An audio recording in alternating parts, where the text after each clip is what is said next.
إلهي بزنته لنكا مران منجدون انداوك أسجلين ليازو جمل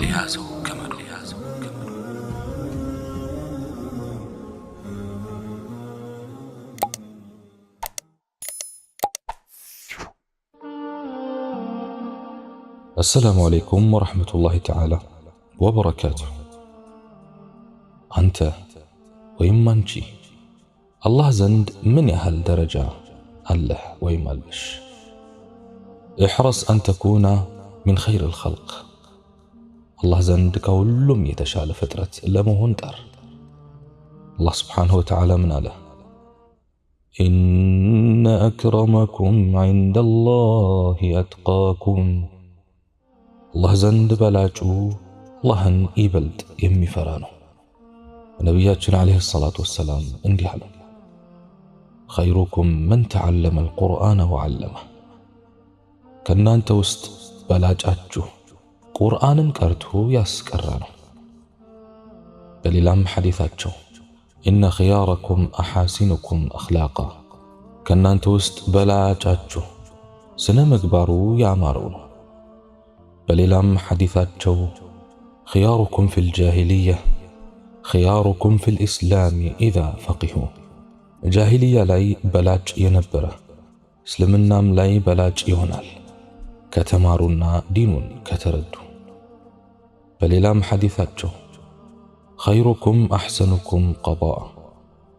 كنا انت وست بلاج أجو اداون سيكفل أسامرو يمي كفل. بليلام حديثاتجو خيركم لأهله. كنا انت بلاج أجو لسيتوجاتجو بلاج يهونتناتجو. بليلام حديثاتجو خير النساء التي تسره إذا نظر وتطيعه إذا أمر ولا تخالفه في نفسها ولا مالها بما يكره. كسيتوج هلو بلاج ستات يمتاسدسته ستازات يمتتاززه سترك رسوانم جنزبهنم يمتتطبقنات. بليلام حديثاتجو خيركم من أطعم الطعام ورد السلام. بلاج أجو مقبن يابلانا سلامتان يملسنو. بليلام حديثاتجو خيركم من يرجى خيره ويؤمن شره. بلاج سو مالت كرسو ملكام يميكجلنا مدفو يما يفرى سونه. بليلام حديثاتجو خير الناس أنفعهم للناس. كسوچ وست بلاج يهونا تقاميم ነው. بليلام حديثاتجو خير الناس ذو القلب المخموم واللسان الصادق. كسوچ وست بلاج قلبو نጹህ እና ሐቅ ተናጋሪ የሆነው ነው። بليلام حديثاتجو خير الأصحاب عند الله خيركم لصاحبه وخير الجيران عند الله خيركم لجاره. الله زند بلاج بالدربا مالت لبالدرباو بلاج يهونو ነው። الله زند بلاج ጎረቤት ማለት ለጎረቤቱ በላጭ የሆነው ሰው ነው። በሌላም حديثاتجو خيار أئمتكم الذين تحبونهم ويحبونكم. ከመሪያችሁ በላጭ የሆነው የምትወዷቸውና የሚወዷችሁ ናቸው። በሌላም حديثاتجو خير الناس من طال عمره وحسن عمله. በላጭ ሰው እድሜው ረዝሞለት ስራውም ያማረለት ነው አሉ። በመስጂዶች ውስጥ የሰጋጆች ቁጥር ብዙ ሆኖ ይታያል። ጾመኞችና ምጽዋት የሚሰጡ ሰዎችም በብዛት አሉ። በሐጅና ዑምራ ስራ የተጠመዱም አሉ። የእነዚህን አምልኮች ፍሬዎች ግን የሚገባውን ያህል እየተመለከትን አይደለም። የሚሰግድ የሚጾም ግን የሆነ ዓለማዊ ወይም ዱንያዊ ዓላማውን ለማሳካት የሚዋሽ ሰው ማግኘት ቀላል ሆኗል። ቁርአን አስተካክለው የሚቀሩ ብዙዎችን ቢኖሩ ከቤተሰቦቻቸው ጋር መጥፎ ግንኙነት ነው ያላቸው። ሌሎችም ብዙ ምሳሌዎች አሉ። ብዙ አማኞች መስመር ሲስቱ እናያለን። ሰዎች በሚታመሙበትና በተለይ ህመሙ ጸንቶባቸውና ቆይቶባቸው ተስፋ በሚቆርጡበት ጊዜ መድኃኒቱ ይህ ነው ተብለው በዚህም በዚያም ተመክረው ይህንንም ያንንም አዳምጠው ተዋክበው መስመር ይስታሉ። በዚህም የተነሳ ለበሽታቸው ትክክለኛውን መድኃኒት ያጣሉ። አሊያም የተሳሳተ መድኃኒት ወስደው በሽታና መድኃኒቱ ይተላለፋሉ። ፈተና አላህ ስብሓነሁ ወተዓላ እውነተኛውን ከውሸታሙ ሙእሚኑን ከሙናፊቁ የሚለይበት ፈለጉ ነው። ነገሮች በሙሉ ገርና ምቹ ቢሆኑ ኖሮ ሁሉም ራሱን እውነተኛ አማኝ አድርጎ ይሰይም ነበር። ነገር ግን አላህ ስብሓነሁ ወተዓላ በፈተና እውነተኛ አማኞችን አንጥሮ ያወጣል እንጂ በፍጹም ትክክለኛ ወዳጆቹን አያዋርዳቸውም። የቁርአንና ሱና ቤተሰቦችን እንዴት ያቀላል! የእርሱን ውዳሴና ሙጋሴ የዘወትር ተግባራቸው ያደረጉትን እንዴት ያረክሳል! ቀኑም በጾም ሌሊቱን በሱባኤ የሚያሳልፉ ምርጥ ባሮቹን እንዴት ያዋርዳቸዋል! በፍጹም ውርደትና ርክሰት ቅሌት አማኝ ባልሆኑት ላይ የተጻፈ ነው። አላህ የሚያዋርደው ጠላቶቹንና ህግጋቱን የሚዋጉትን፣ ቁርአንን የማያውቁትን፣ መስጂድ የማይገቡትን፣ ሰላት የማይሰግዱትን፣ ሱና የማይተገብሩትን፣ የአላህን ቃል ኪዳን የማይጠብቁትን ነው። ፈተና ያስፈለገበት ሌላው ምክንያት የሙስሊሙን ስብስብ ከስም አጥፊዎችና ከጋጥ ወጦች ለማጽዳት ነው። የሷሊሖች ስብዕና መጠልሸት፣ የምርጥ ዱዓትና ዓሊሞች ስም መጥፋት የሚያስደስታቸውና የሚወዱ እነማን እንደሆኑ የሚታወቀው በሚከሰት ፈተና ነው። إن الذين يحبون أن تشيع الفاحشة في الذين آمنوا لهم عذاب أليم في الدنيا والآخرة والله يعلم وأنتم لا تعلمون በእነዚያ ባመኑት ሰዎች ውስጥ መጥፎ ወሬ እንድትስፋፋ የሚወዱ ለነሱ በቅርቢቱም በመጨረሻይቱም ዓለም አሳማሚ ቅጣት አላቸው። አላህም ያውቃል፣ እናንተ ግን አታውቁ። ሱረቱ ኑር አንቀጽ 19። አላህ ስብሓነሁ ወተዓላ በምድር ላይ የተለያዩ ፈተናዎች እንዲከሰቱ ከሚያደርግበት ምክንያት አንዱ ምርጥ ባሮችን ከለወሳቸው ስህተትና ወንጀሎች ማጽዳት ነው። ምን ጻድቅ ቢሆን ፍጹም መሆን አይቻልም። በመሆኑ ስናጠፋና ስንሳሳት ምህረትን የምንለምን፣ ጸጋ ሲያገኘን የምናመሰግን፣ ስንፈተን የምንታገስ እንዲያደርገን ዘወትር አላህን እንለምነዋለን። ዑስማን ኢብኑ ዓፋን ረዲየላሁ ዐንሁ እንዲህ ተባሉ። ነቢዩ ዓለይሂ ሰላቱ ወሰላም በጀነት አብስረውታል። ነገር ግን ከዚያ በፊት በዱንያ ላይ የሚገጥሙት አደጋ እንዳለ ተናግረዋል። ዑስማን ይህን ዜና ሲሰሙ አደጋውን በትዕግስት ለማሳለፍ በአላህ እታገዛለሁ ነበር ያሉት። ኢማም ኢብኑ ተይሚያ በእስር ቤት ውስጥ የሱና ጠላቶች በሚያደርሱባቸው እንግልት ምክንያት ታመው ሳለ ሊጠይቋቸው የመጡ ሰዎች ምን ነከውት፣ ምን አጋጠሙት ብለው ጠየቋቸው። በወቅቱ የእስር ቤቱ ጠባቂዎች ወደ ውስጥ ካስገቧቸው በኋላ በሩን በላያቸው ላይ ከርችመውባቸው ነበር። እናም ኢማሙ ለጠያቂዎቻቸው የሚከተለውን የቁርአን አንቀጽ በማንበብ ነበር መልስ የሰጧቸው። فضرب بينهم بسور له باب باطنه فيه الرحمة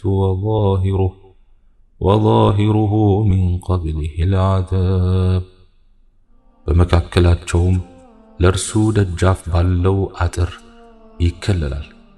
ግቢው በውስጡ ችሮታ ገነት ያለበት ውጩም ከበኩሉ ስቃይ እሳት ያለበት የሆነ ደጃፍ ባለው አጥር። ሱረቱል ሐዲድ አንቀጽ 13። በማስከተልም አይኖቻቸው እያነቡ የሚከተለውን ስም ቋጠሩ። በሽታ አሸንፎ ልትሞት ታጣጥር፣ ጠያቂ ባያውቅም የውስጥህን ሚስጥር የልብህን አትንገር ለወዳጅህ በቀር። ነቢያችን አለይሂ ሰላቱ ወሰላም እንዲህ ብለዋል፣ የሙእሚን ገጠመኝ ይገርማል፣ ገጠመኝ ሁሉ ለርሱ መልካም ናቸው። ይህን ችሮታ ሙእሚን እንጂ ማንም አያገኘው። አስደሳች ነገር ሲገጥመው ያመሰግናል፣ ማመስገኑ ለርሱ መልካም ይሆንለታል። የሚያስከፋ ወይም የሚጎዳ ነገር ሲገጥመው ይታገሳል፣ መታገሱ ለርሱ መልካም ይሆንለታል። ኢስላም በየጊዜው ድልን የሚቀዳጅ በፍጥነት የሚስፋፋና የሚሰራጭ ሃይማኖት ቢሆንም በርካታ እንቅፋቶች በየመንገዱ የሚያጋጥሙት መሆኑ እሙን ነው። በየዘመኑ ውስብስብ የሆኑ ሴራዎችና ተንኮሎች ይሸረቡበታል። ሸይጣንም በተገኘው ክፍተት ሁሉ በመግባት መርዙን ለመርጨት ይለፋል። እኛ ደግሞ ይህን አይነት ውጥረት ሲገጥመን ጉዳያችንን ለአላህ በመስጠት አጥብቀን እንለምናለን። ደካማነታችን ለርሱ በመዋደቅ እንገልጻለን። እናም ፈተና፣ መከራና እንግልቱ ይበልጥ ከጌታችን ጋር ያለንን ትስስርና ቅርብ ያጠነክረዋል። ሌላው የፈተና አስፈላጊነት የኢስላም ጠላቶችና ሴራዎቻቸው የሚጋለጡበት መሆኑ የጠላት ተንኮል በአንድ አቅጣጫ የተገደበ እንዳልሆነ ማሰር፣ መግረፍ፣ መግደል፣ ከሀገር ማባረር፣ ስም ማጥፋት፣ የሐሰትና የአሉባልታ ወሬዎችን ማሰራጨት ወዘተ የጠላት ሴራዎች እንደሆኑ ነገር ግን ሁሉም በስተመጨረሻ እንደሚከስሙ በተግባር ያስተምራል። አላህ ስብሓነሁ ወተዓላ ምን ይላል? فأما الزبد فيذهب جفاء وأما ما ينفع الناس فيمكث في الأرض. الله لأونتنا لوشت مسالين يدرقال كرفاتما قبسبس هنو يتأفعل لسوج يميتك موما بمدر لاي يقويال. سورة الرعد አንቀጽ 17 ከፈተና መከሰት የምንማረው አንዱ ቁም ነገር ባሮች አዳልጧቸው ከወደቁበት አዘቅት በአዲስ መንፈስና ሞራል እንዲታገሉ የሚያደርግ መሆኑ ነው። በአላህ Subhanahu Wa Ta'ala እርዳታ ፈተናውን በብቃት የሚወጣ ድክመቶቹን በማስተካከልና ችግሮቹን በማረም ትግሉን ይቀጥላል። እኛ የሚጠበቅብን ዲናችን ድል እንዲጎናጸፍ በምንችለው ሁሉ በገንዘባችን፣ በነፍሳችን፣ በንግግር አስተዋጽኦ ማድረግ ብቻ ነው። ውጤቱ በአላህ እጅ ነው። አላህ Subhanahu Wa Ta'ala ምን ይላል? إن تكونوا تألمون فإنهم يألمون كما تألمون وترجون من الله ما لا يرجون. የምትታመሙ ብትሆኑ እናንተ እንደምትታመሙ እነሱም ይታመማሉ፣ የማይከጅሉትንም ከአላህ ትከጅላላችሁ። ሱረቱ ኒሳ አንቀጽ 104። ሙእሚን ድል በአላህ እጅ እንደሆነና የበላይነት የሚገኘው ለርሱ በመዋረድና በመዋደቅ መሆኑን ስለሚያምን ምንጊዜም እርሱን መማጸኑን ወደ እርሱ መቃረቡን አያቋርጥም። ሁኔታዎች በተመቻቹለት አጋጣሚ ሁሉ ለክፉ ቀን የሚሆነውን መስመር በመዘርጋት ከጌታው ጋር ይገናኛል። በኢማሙ ትርሚዚ ዘገባ ነብዩ አለይሂ ሰላቱ ወሰላም ለዓብዱላህ ኢብኑ ዓባስ ረዲየላሁ ዐንሁ እንዲህ በማለት እንደመከሯቸው ተዘግቧል። አላህን ጠብቀው ይጠብቃልና፣ አላህን ጠብቀው ከበፊት ለፊትህ ታገኘዋለህ።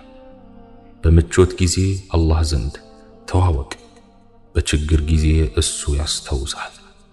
ስትጠይቅ አላህን ብቻ ጠይቅ፣ እገዛን ስትሻ በአላህ ብቻ ታገስ። ፍጥረት ዓለሙ በጠቅላላ አንተን በሆነ ነገር ለመጉዳት ቢያሴሩና ቢስማሙ አላህ አንተን እንደሚጎዳህ መጀመሪያውኑ በወሰነው ነገር እንጂ ሊጎዳህ እንደማይችሉ እወቅ። በአንጻሩ አንተን በሆነ ነገር ለመጥቀም ቢሰባሰቡና ቢስማሙ አላህ አንተን እንደሚጠቅምህ መጀመሪያውኑ በወሰነው ነገር እንጂ ሊጠቅሙ አይችሉም። የአላህ ውሳኔ የተጻፈባት ብዕር ከመጽሐፍ ታገኛለች፣ የተጻፈባት ሰሌዳም ደርቃለች። ትርሚዚ ዘግቦታል። አንድ ባሪያ ላኢላሃ ኢላላህ በውስጡ መስረጹ የሚታወቀው ፈተና ሲገጥመው መከራ ሲደርስበት ነው። በመሆኑ የተውሂድ እውነተኛ ገጽታ የቁርጥ ቀን ይለያል፣ ጎልቶ ይታያል። ነቢዩ ዓለይሂ ሰላቱ ወሰላም አንድ ሰውዬ በተሸሁድ ላይ የሚከተለውን ዱዓ ሲያደርግ ሰሙት። اللهم إني أسألك بأن لك الحمد لا إله إلا أنت وحدك لا شريك لك المنان يا بديع السماوات والأرض يا ذا الجلال والإكرام يا حي يا قيوم إني أسألك الجنة وأعوذ بك من النار. أملاكي هوي مسغانا لأنت يتقبى كانت بستقر ليلا أملاك يلله بتشنيا بيتي يلله ሰማያትና ምድርን ያለ አንዳች ቅድመ ምሳሌ ያስገኘ የግርማና የክብር ባለቤት ሕያው ሁሉን አስተናባሪ በመሆነ እለምንሃለሁ፣ ጀነትን እጠይቅሃለሁ፣ ከእሳት በአንተ እጠበቃለሁ። ከዚያም እንዲህ አሉ፣ በምን ዱዓ እንዳደረገ አውቃችኋልን ብለው በስፍራው ለነበሩ ሱሐቦች ይጠይቋቸዋል። አላህና መልእክተኛው ያውቃሉ በማለት መለሱ። የአላህ መልእክተኛም ነፍሴ በእጁ በሆነው አምላኬ እምላለሁ፣ በርግጥ እሱ አላህን በተከበረው ስሙ ለምኗል። ያ ሲለመን ምላሽ የሚሰጥበት ሲጠየቅ የሚሰጥበት በሆነው ስሙ አቡ ዳውድ ዘግቦታል። ቁርአን ስለ ነቢዩ ኑህ የዳዕዋ ትግል ሲያወሳ ያጋጠማቸው ተቃውሞ ወይም ፈተና ምን ይመስል እንደነበር በሚከተለው መልኩ ገልጧል። فقال الملأ الذين كفروا من قومه ما هذا إلا بشر مثلكم يريد أن يتفضل عليكم ولو شاء الله لأنزل ملائكة ما سمعنا بهذا في آبائنا الأولين إن هو إلا رجل به جنة فتربصوا به حتى حين. كهزبوچم እነዚያ ታላላቆቹ ሰዎች አሉ፣ ይህ ቢጤያችሁ ሰው እንጂ ሌላ አይደለም፣ በእናንተ ላይ መበለጥን ይፈልጋል። አላህም በሻኑሮ መላእክትን ባወረደ ነበር። ይህንንም የሚለውን በመጀመሪያዎቹ አባቶቻችን አልሰማንም። እርሱ በርሱ እብደት ያለበት ሰው እንጂ ሌላ አይደለም፣ በርሱም እስከ ጊዜ ሞቱ ድረስ ተጠባበቁ አሉ። ሱረቱል ሙእሚኑን አንቀጽ 24-25። ነቢዩ ኑህ ዓለይሂ ሰላም የገጠማቸው ተቃውሞና አድማ የአላህን መልእክት ከማድረስ አላገዳቸውም። ሳይሰለቹ ሳይታክቱ በትዕግስት ዳዕዋቸውን ለረጅም ዓመታት ቀጠሉ። ምንዳቸውን ከአላህ በመከጀል ማስተማሩን ተያያዙት። በመጨረሻም የህዝቦቻቸው ተቃውሞ በእሳቸውና በሚያደርጉት ዳዕዋ ላይ ድንበር በማለፉና ቅጥ በማጣቱ እጃቸውን ወደ አላህ ዘርግተው ዱዓ አደረጉ። ረቢ ላ ተዘር ዐለ አልአርድ ሚነል ካፊሪነ ደያራ ኢነከ ኢን ተዘርሁም ዩድሉ ዒባደከ ወላ የሊዱ ኢላ ፋጅራን ከፋራ። ኑሕም አለ፣ ጌታዬ ሆይ ከካህዲዎቹ በምድር ላይ አንድንም አትተው፣ አንተ ብትተዋቸው ባሮችህን ያሳስታሉና ኃጢአተኛ ከሃዲንም እንጂ ሌላን አይወልዱም። ሱረቱ ኑህ አንቀጽ 26 እስከ 27። ነቢዩ ኑህ በሕዝባቸው ላይ ዱዓ ያደረጉት እነርሱ የክህደት መፈልፈያና ማጠናከሪያ ስለሆኑ ነው በሚል ገልጸዋል። ይኸውም ከፊላቸው ከፊሉን በክህደት ላይ አደራ የሚባባሉና ኑዛዜ የሚተው መሆናቸው ነው። ولا تذرن ودا ولا سواعا ولا يغوث ويعوق ونسرا አሉም አምላኮቻችሁን አትተው፣ ወድንም ሰዋዕንም የጉትንም የዕውቅንም ነስርንም አትተው። ሱረቱ ኑህ አንቀጽ 23። ነቢዩ ኑህ የተከበሩ ታላቅ ነቢይ ናቸው። የተላኩበትን መልእክትም ሳይሰለቹና ሳይታክቱ አድርሰዋል። ነገር ግን የተላኩባቸው ሕዝቦች ጆሮአቸው የሐቁን ጥሪ ከመስማት ደነቆረ። አላህም የነቢዩን ዱዓ ሰማ፣ ቅጣቱን በአመፀኞች ላይ አዘነበ። አላህ ስብሓነሁ ወተዓላ በሰማነው የምንጠቀም ያድርገን። سبحانك اللهم وبحمدك أشهد أن لا إله إلا أنت أستغفرك وأتوب إليك وآخر دعوانا أن الحمد لله رب العالمين والسلام عليكم ورحمة الله تعالى وبركاته.